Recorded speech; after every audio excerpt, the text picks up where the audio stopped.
Do you ever wish you could be a fly on the wall for conversations between successful women entrepreneurs in different industries? That's exactly what Breaking Even Better podcast is. Every week, we'll share raw, Real, and unfiltered insights from our experiences scaling our businesses and helping others do the same.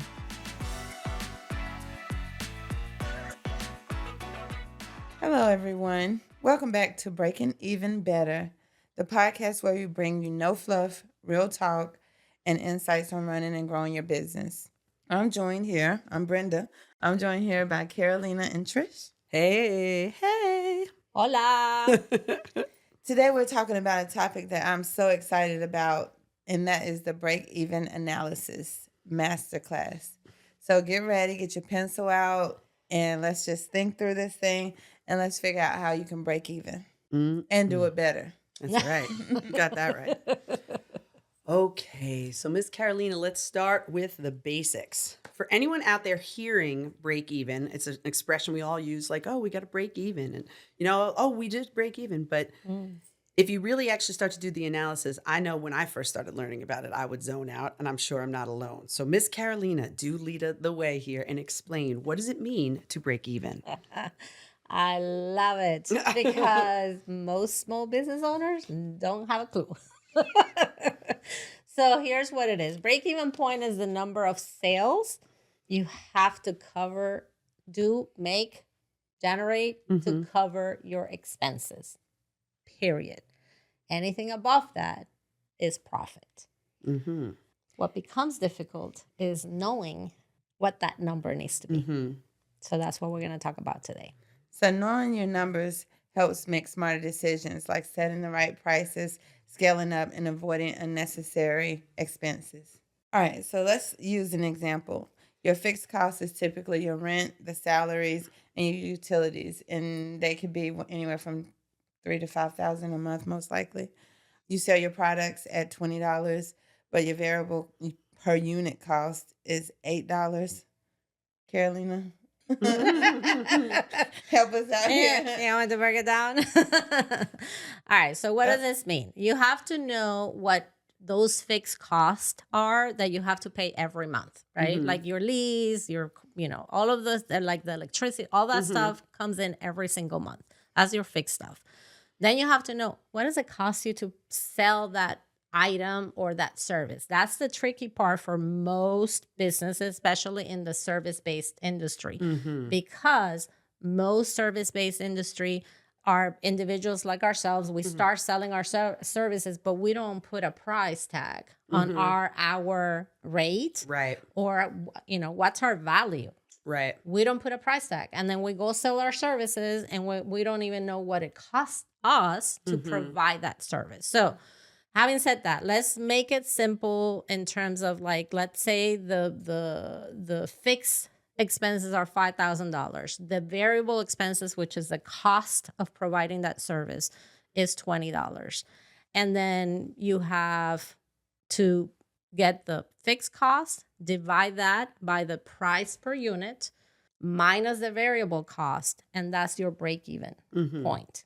It's a simple formula. It's fixed divided by price per unit minus variable cost per unit. So for the example we were just talking about, if the fixed costs are $5,000 and then the cost per unit is $20, and then the cost to create each unit is $8, then it means that you would need to sell 417 units to break even, to hit to that 5,000 mark. Is that right? That's correct. Okay. So knowing your break-even point helps you answer critical questions. Are my prices too low? Can I even hire someone at this moment? I remember asking you that years ago. Like, can I hire somebody? What happens if the cost goes up or down? And how much do I need to make a profit after I break even? That's important to me. Right. Many business owners think they're doing fine because they're selling, right? Because there's money coming in the door. Right. But they are actually running at an operational loss. Right. Because they don't know what the true breaking even point is in the business. Right. And I'll give you an example. And I'll use myself as the example. When I started by myself, decided to do this, first bookkeeping business, right? I was like, okay, so how much money do I need to bring into my household in order to pay food, utilities, and whatnot? Right. Take care of 2 children. How much do I need? I wrote that number down. And then I took that number and I said, okay, so I need to sell this, will cover my expenses, but I also need to pay for the software, and I need to pay for advertising, and I need to pay for XYZ. And I made a list of all the things I needed to pay for. And then I added that number to the number I needed to bring to my house.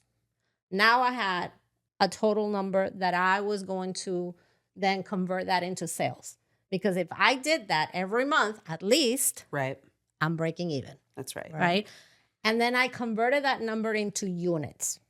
Right. So if I'm charging, let's say, $200 for the service, how many units do I need to sell of my bookkeeping services at 200 in order to break even? And then I wrote that number down and I was like, oh, I need, 50. Okay, I got to go sell 50. And I'm in day 5 of the month and I've only sold 5. Guess Right. what I need to do? Right. Ramp it up. Yeah, I got to you gotta hustle. That's right. You gotta hustle. I'm sure everybody listening knows what that word means for sure. Got you. All right. So I've got a question for you, because obviously breaking even is like the first goal is like, all right, we're breaking even. We're at a point where my costs and expenses are covered and the business is still running. But how do you turn that into profitability? Like, what if I want to go on vacation? What if I want a sandwich? Carolina, what do I do? Like, what if I want a bottle of wine? Like, what do I do to turn it into not necessarily covering just the necessities? How do I turn that into a place of profitability? Like, what happens? Right. So I think the first thing, obviously, is making sure that you do know what your cost per unit is. That's first and foremost, right? Once you know that, you can start very slowly increasing your prices. You don't have to do a big jump. You can do $2, from $20 to $22. The customer doesn't feel it as much, but it turns into profits for you because you already know what your true cost is. Right. Now, guess what? I just got a notification of one of those, streaming apps sent me a notification that they were raising the price by, guess what? $2. Right. Right. Now multiply that by the millions of customers Yeah, they right. have. How much $2 per millions is? Yeah. for Right. So sure. you can do the same thing in your business. The more we can dial in our processes, the more we can also manage our costs, which is yet another way to increase our profitability. So I get nervous though. Like, what happens if I do increase my prices and then like my clients get pissed off and go away? Like, what happens then? Like, how can you justify that? You add value. Okay, so I know that's right. That's my next favorite word. Add value. Right. So instead of just saying I'm raising your prices, you can say, well, we're raising the prices, Right. but we're giving you now, automation, or you're getting additional reports, or you're getting an additional 15 minutes of a call with me. Right. You can turn that around and make it seem like it's worth their extra money. right. In essence, you lower your costs and you increase your profit. Right. Right. I would like to know some tips, or say, for instance, I have a BJ's Sam's card. I don't know why I got all these cards doing the same thing, but I do. I need to get rid of one. But buying stuff in bulk can lower your costs because you'll have more to last a little bit longer. I do that for my snacks at the office. And then optimize your packaging, which is adding the value. I feel like I have great value in my services. I do. I do. I try my best, and I feel like I make everybody feel comfortable and personable. Like, they calling me like, girl, I need this. And I be like, I love that thing. I love it when they do that, because then I feel like we have that relationship. And the same thing, I be like, hey girl, I'm just checking in. Do you need any help? You need any RTs, RNs, anybody? Right. And the response is like, oh, I actually do. So I like that stuff like that. So I try to keep it personable, and I try to have my recruiters do the same thing. Get to know the clinicians and the account managers. Just do your best to do that part. Right. because that'll carry you a long way. They don't feel like they're just a number.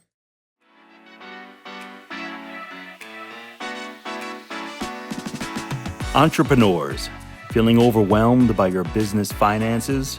Take control with Kaha Holdings. Kaha provides expert fractional CFO services to help you understand your numbers, improve your cash flow, and increase profitability, all without the stress. Kaha gives you the financial clarity you need to grow confidently.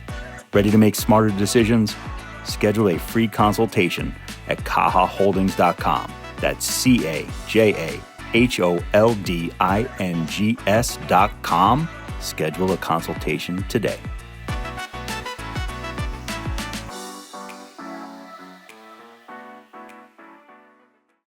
And the last one is that automate the task. Mm-hmm. That I feel like that can reduce the amount of extra hours somebody works Right. because everything is automated. They do their job on the time that they are there, then the cost of labor is going to be down. Right. So those are different ways that you can lower your costs. I find that lowering fixed costs can help too. Now that's trickier, that because is. like so it's I fixed. mean, I can tell them Right, to I'm like- take the rent down a little bit. Right. Well, I'll tell you what, like, one of the things that I do, and I try to do this quarterly. I can't say that I'm always that fixed on it, but I will renegotiate my insurance. I'll renegotiate my internet bill. That is good, yeah. And I'll call them up and I'll be like, I can just go someplace else. You're offering this deal to new, clients. I find that I remember DirecTV did that for years where they would give discounts to new clients. I'm like, I've been a client of yours for 187 million years. Why can't I get the discount? Right. See ya.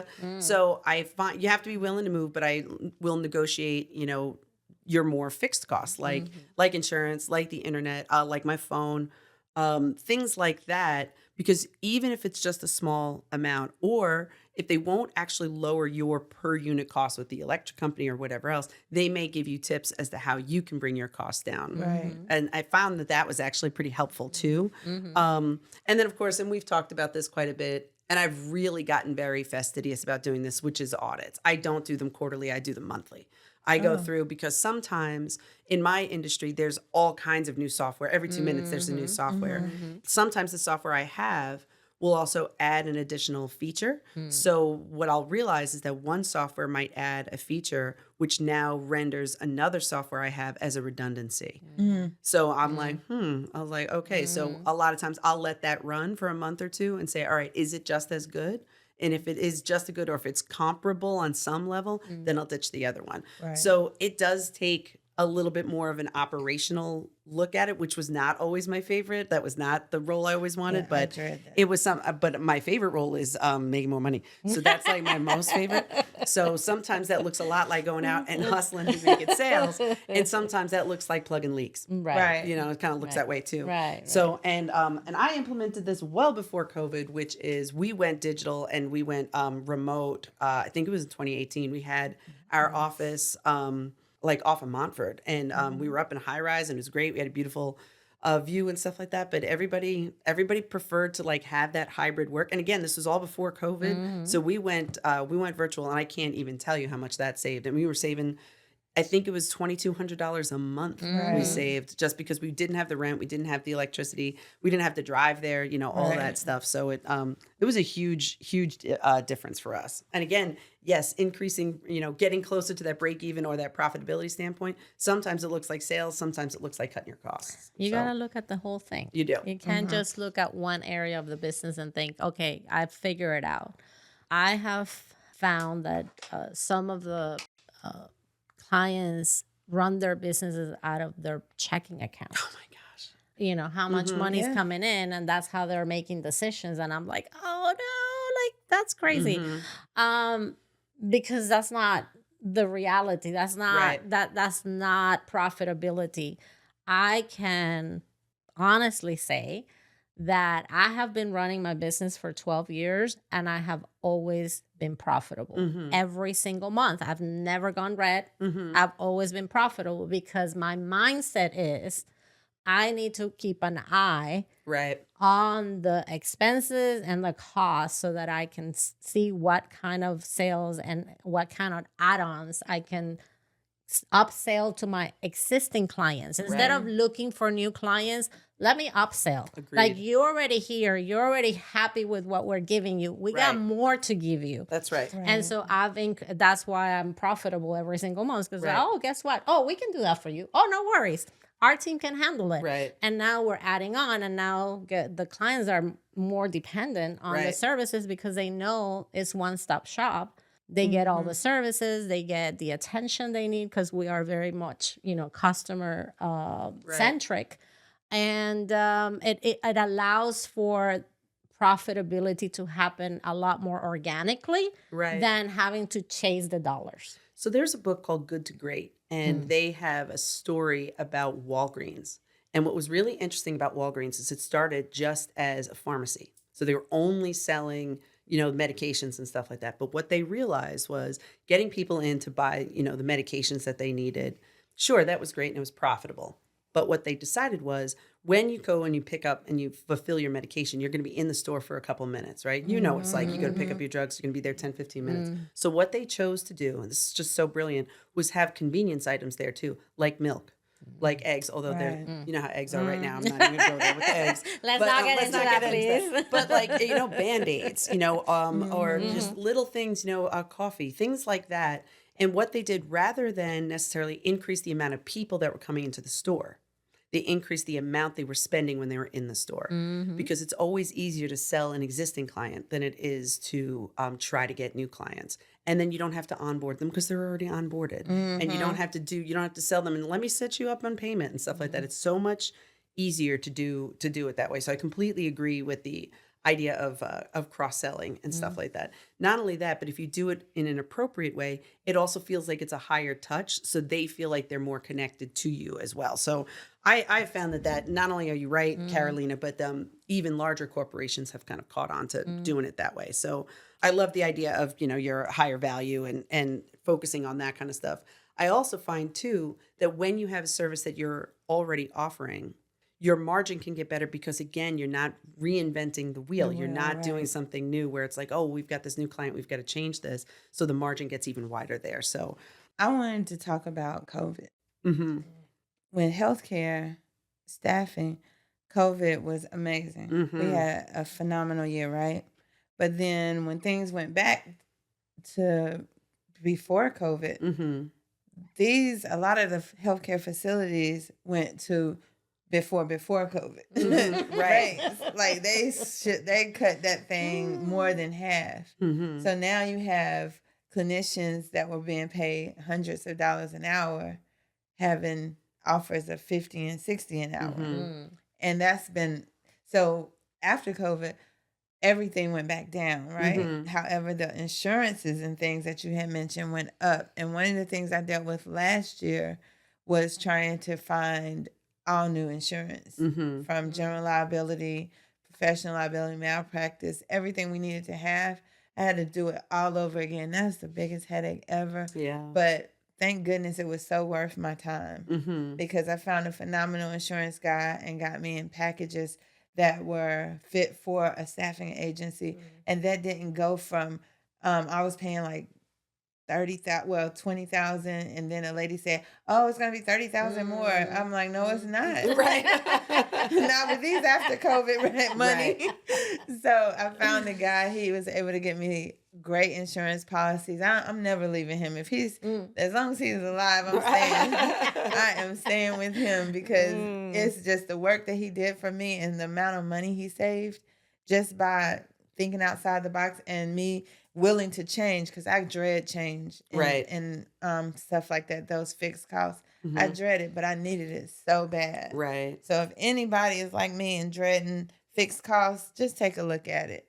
I mean, take a day, take a look at it, take something for your anxiety and go for it, because it's going to save you money. Yeah. I just want to say one final point with regards to fixed costs. In my business, it's a little unique because I have my fixed costs, but then I also have COGS.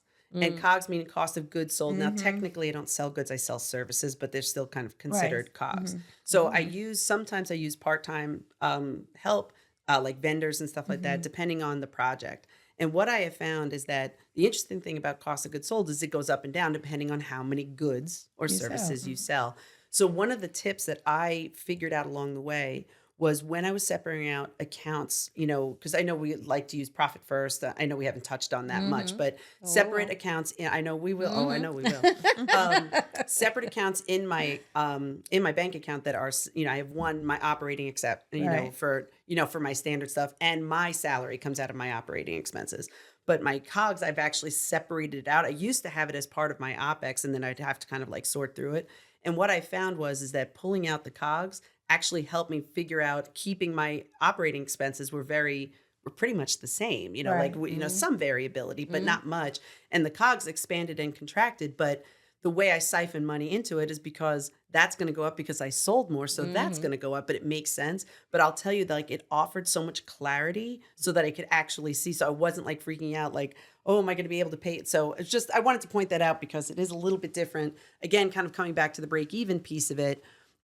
Sometimes the way you lay out your money, and Carolina can of course speak into this more clearly than I can, it offers more clarity Right. around where your money is And going. I love the fact that you're bringing this up, and as the business owner and not as the accountant, because that's the challenge, right? That's the challenge that I always find myself in, Right. is in trying to convey to the client how important it is to have financial statements and accounts set up for you to visually see what is going on with your money. That's right. Because when you don't have financials and you don't have this ability to how money is coming in and out, you can't really make smart decisions. Right. And then you end up in positions of like, well, I don't have the cash flow to do X, Y, Z. So I look forward to our Profit First Yes, that's going to be a good episode. one. That's going to be a good one. know That's you going to be do. a good one. It is. It's What going do to be you good. guys think about discounts? It makes you feel good to be able to send out or have discounts. Me with e-commerce, some of my people some of the places that I'm contracted with make me give discounts, and I don't feel all the time that they are worth my product is better than this discount, right? Right. However, they say that it's competitive and it's what everybody else is doing, which I hate to do what everybody else is Right. doing. I hate that. But what do you feel about discounts? Because in a short term, it could kill your profit margins. Right. Say, for instance, we have the scrubs, and one of my places that I sell say we have to sell this particular scrub. This is one of the best scrubs on the market for like $19. Like, what? That scrub is $34 all day, every day. Right. But we have to sell for $19. So, of course, I just took it off the site. Right. I guess they doing a discount. I'm not participating. I put it Right. back. I still have it at a discount rate that's going to keep the profit margin good so we can, get more. Right. However, I can't undersell it that much because I bought it for more than I'd be in a loss. Right. So that's my issue with that. But I wanted to see your take on it. I hate discounts. I seen the look on your face. Yeah.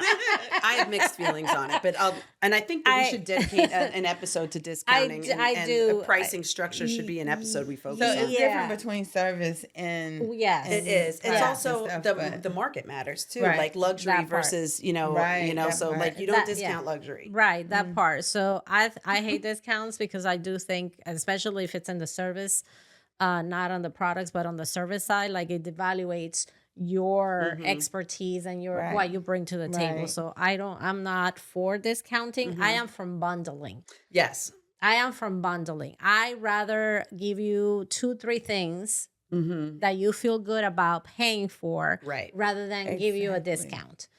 Because I think also psychologically it builds like that trust factor with the Right. client, and you don't feel like you're working for free.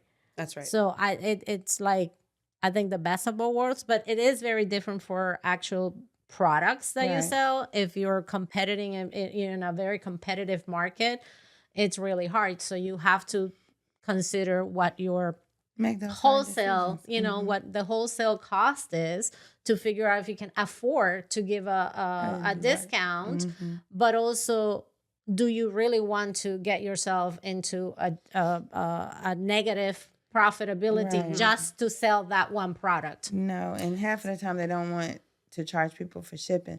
So I'm already coming out. So Right. I can be getting zero for this product that somebody Right. has to I feel do. like- right. So I feel like with e-com, it's a little bit different. Like if you are on an e-com, like a retainer situation where you have a large client that needs scrubs and they're kind of ordering scrubs from you quarterly, then you say, all right, well, for sure, am I going to yeah. hit a break even number? Because again, this whole topic's about Right. break even. So like, we talking like a per unit break even, or are we talking about longevity of a client, like lifetime value versus, Right. like, so I feel like there's a little bit of a distinction there. it is. Yeah, and I agree with bundling. I don't really consider it a discount. A lot of times I'll bundle for my clients. Like if you do this, then you get like a volume discount, I guess.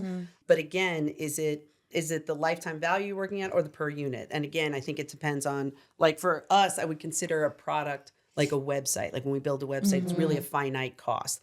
Yes, there's ongoing hosting and maintenance, but for the most part, the delivery of that, X amount of dollars is like one product. I try not to discount that. However, if they get that and they're going to get ongoing services, whether it's, Right. then I'm like, all right, well, now we've got a bundled deal. Right. And sure, is it a discount? Yes, but I see it more in terms of a long-term. So if I'm thinking, so when I'm thinking about what do I want to break even, I mean, obviously we want to be profitable, but like when I'm thinking about it in terms of the month, or am I talking about like for the entire year, keeping that client with me the Right. entire year, see as a higher value as opposed to, well, I gave them this one unit, if that makes sense. So Right. I think that's thinking about, but Yeah. it's also that goes to you understanding what the cycle of your Right. clients are in your business, because I always say this to prospects. We're not a transactional accounting firm. Right.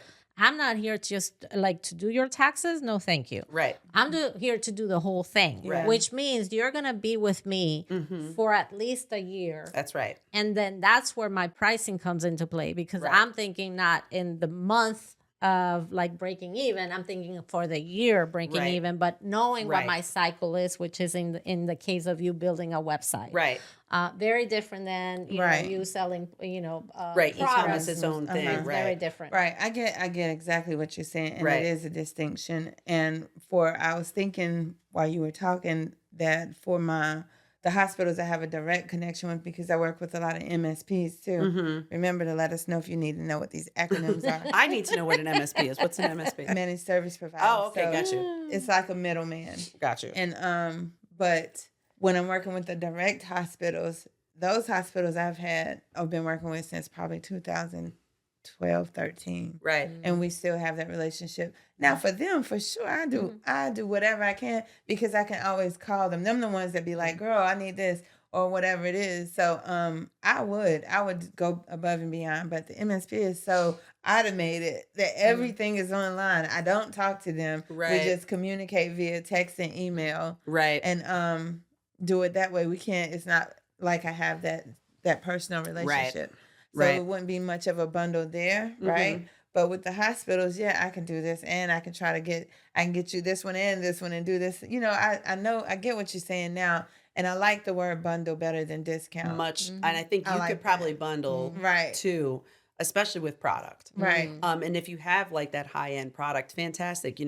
I see a lot of bundles where the most expensive product, your $34 scrubs, like, okay, get that and then get a second one at a 25% Right. discount or something. But they've got to buy the full price for this bad boy because your profit margin on this See, is and I probably didn't even know high. I did this last week, well, the week before. Shopify will let you I do did it. that. Yeah. I did exactly that because it's a lady, she was a return customer, and she ordered a small top, and I sent her our newest small top. Right. I sent her the one she ordered and the newest one, Right. so she can see if she like it, hoping she come back again. Right. See, I didn't even know I did that. Yeah, see, look at you.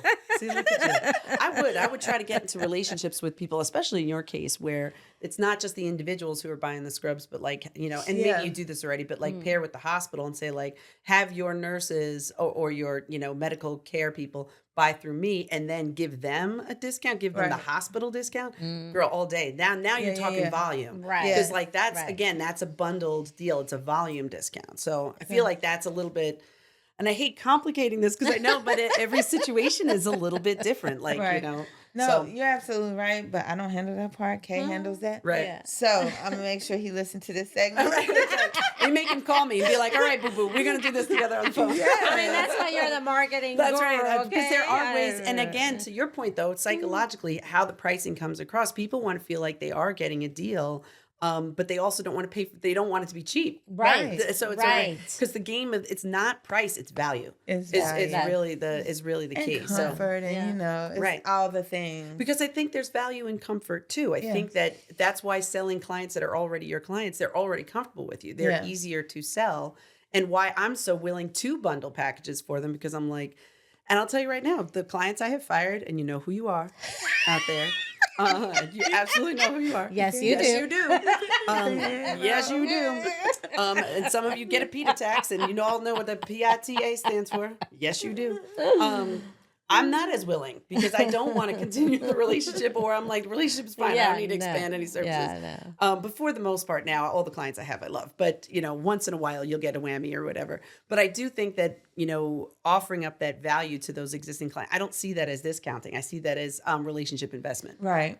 Yeah. Well, I get it. 100%. 100%. I think I have, you know, a number of clients that have been with our firm for, you know, 10 years. Yeah, Right? Yeah, 10 me too. years. Holding on to a client for 10 years. It's unbelievable, really. Unbelievable. Yeah, I and know. I'm like, let me pat myself on the Right. back. Nah, but it's my Right. team, really, not me. Right. Right. Well, I mean, Lord knows it's all on the team. My gosh. It's the team, not My me. gosh. But I think it's been because it hasn't been transactional, and it Right. has been about, okay, let's work this out. What do Right. you really need? How can we help you? How can we be of service to your business so that you can continue to thrive? That's and right. in some cases, is having difficult conversations, which I know. Yep, we're going to talk on that one talk too. about that Yes, on we another are. episode. That's right. That's right.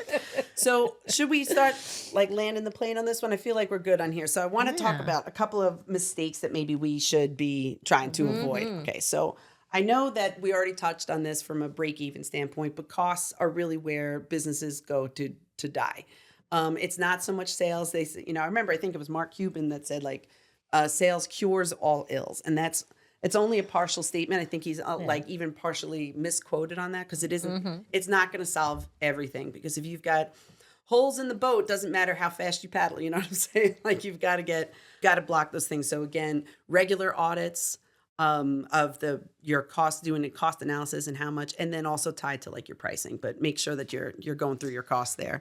And then another one, and I'm kind of going through my notes here, but setting prices based, this, we didn't really touch on this, but setting your prices based on your competition versus what your costs are. That's another really great way to go broke. You really don't want to just look and see, because like, for example, one of the companies that I compete, I can't even call it compete because it's really not the same, is like a web.com or like a Town Square. And Town Square in particular, they have their business model. I'm not knocking their business model. I just don't approach things the way that they do. And I think Thomson Reuters is another one that does with a lot of lawyers. My husband and I call it the golden handcuffs, which is you get them in at a very low price. They build their website. They build your website, but it's on their platform. And if you break up with them, they own your website. Yeah. So like I find that to be unethical? Yes. Right. Yes. So there's your unfiltered.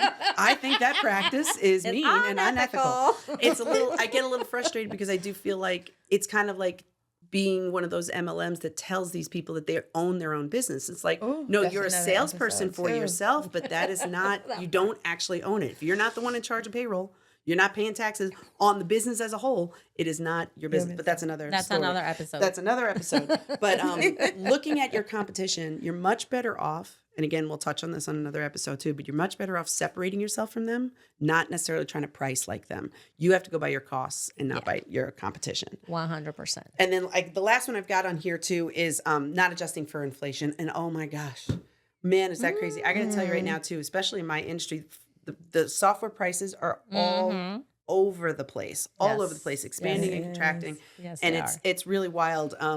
People thinking that you don't need content writers because of AI. And it's like, it's kind of like, all right, well, laptops were created, so did we stop buying pens? Right. No.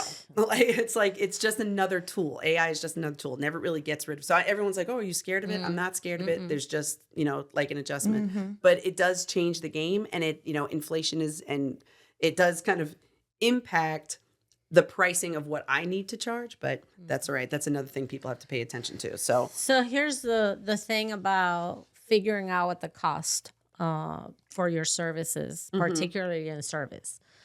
Pay yourself. Include what you pay yourself as part of that equation, because a lot of business owners don't put themselves on payroll. Right. They just take draws or distributions as they see fit, or even more than they should. Right. Because there's cash flow. Right. And then that doesn't allow you to know what your true costs are if you don't include yourself. And what if you are not the one doing the job? Like, I want to phase myself out of the job that I have right now. Yes. That's right. I want to render myself obsolete in my own business. I want to be obsolete in my own business so I can go travel. That's right. That part. That part, right? So it's important to also have that part of the equation so that you know what the true costs are when you're figuring this break-even situation. And, we're going to be sharing a little calculator for you guys one of our giveaways for our audience, is so that it's very simple. You plug in 3 numbers and it's going to tell you exactly what your break-even number is. That's so that you can go sell. Right. But if you don't know those numbers, by all means, call Carolina and she will help you out. Her number is well, don't call me, call Ellen. Right, exactly. Call Ellen. Call Holding. All right. So these are the things. Remember, we asked you to get a pen and paper. That's right. At the beginning, these are the things you should be writing down. If you're listening and thinking, I need to get serious about this. Right. The first thing you need to write down is your fixed cost. That's your rent, salaries, and insurance. The second thing is variable cost, and that's the cost per unit. The third thing is use the formula. We'll have that also at the end, but in our notes. But also we went over it at the beginning, so you can re-listen to it. But use the formula to calculate your break-even point. And the last thing, pick 2 strategies we talked about today and apply them. I've already thought about the things I'm gonna apply. Right. So do that. And then let us know how that works out for you in regards to breaking even or learning your breaking even numbers. This is part of why I loved the dinners that we had, because even though we've all been running our businesses for years now, I felt like all of us would walk away either being the one that contributed and people walked away saying, man, I got to write down what she said. Or we were on the receiving end, I need to work on that. Right. Exactly right.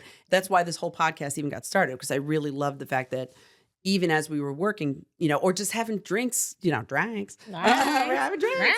We would talk about this stuff and be like, man, that's something I really need to implement, because ultimately, even though we named the podcast Breaking Even Better, the whole philosophy behind it was to not just break even. That is that is the first goal. Absolutely. First goal. After that, it really is not just surviving, but into thriving. And the goal is profitability and, as Carolina pointed out, rendering yourself obsolete at some point. And maybe that's your goal, maybe it's not, but ultimately profitability is everybody's goal. So it's definitely just not just the survival part of it. Yeah. Piggybacking off of you in the dinners. What I remember is we could be sitting there talking for hours, and people at other tables start talking about what we're talking about. Yes. So I knew people were listening. I knew that it was helping somebody. Right. And it was helping us too, whether we were the one contributing or we the one who needs to work on something. Right. It was just helping. So those dinners did start a new thing for us. And I think this is going to help a lot of people. I think so too. That's why we got to get Nicole in on here too, because I miss her from our conversation, so we'll have to pull her up in here. She'll definitely be part of it. Yeah. So knowing your break-even number is powerful, but taking action to improve profitability, that's how you win the game. It is. If today's episode helped you in any way, subscribe, leave us a review, and share it with a fellow business partner. And if you do need help figuring out your numbers, as much as we joke around on this podcast, DM us, because we would love to hear from you. And I know that we would love to help you out. And that's how you break even better. That's right.